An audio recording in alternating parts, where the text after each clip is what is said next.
Hello friend, வணக்கம். இன்றைக்கி கோடை வெயிலுக்கு குழு கம்பங்கூழ் எப்படி செய்வோன்னு பார்ப்போம். முதல்ல சேனலாக பார்க்குறீங்கன்னா சப்ஸ்கிரைப் பண்ணுங்கள், லைக் பண்ணுங்கள். நான் நைட்டே 1 கப் கம்பங்கூழ நல்லா கழுவி நனைய போட்டுட்டேன்.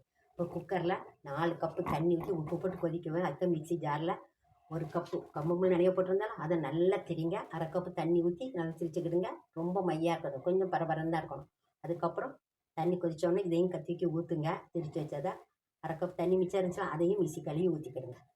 4 கப்புனா 5 கப் தண்ணி சரியாக இருக்கும் பார்த்துக்கிடுங்க. நல்லா கொதிக்க விடுங்க. நல்லா கொதித்து விழுந்துடும். அப்புறம் சிம்லேயே வச்சு நல்லா கிண்டி விடுங்க.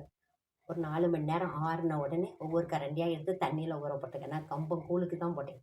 அதுக்கப்புறம் மிக்ஸி ஜாரில் கையோண்டே செய்யலாம். நான் மிக்ஸி ஜாரில் தான் போட்டு கொஞ்சம் உப்பு போட்டு மிக்ஸி நல்லா அடிச்சுக்கிடுங்க. அடித்து அதுக்கப்புறம் நிறைய மோர், பிடிச்ச மோர் இருந்த தண்ணி நிறைய ஊற்றி உப்பு, மல்லி இலை, பச்சை மிளகாய், மல்லி இலை போட்டு சின்ன வெங்காயம் போட்டு செய்து குடிங்களேன். ரொம்ப சூப்பராக இருக்கும். செய்து சாப்பிட்டு பார்த்துட்டு கமெண்ட்டில்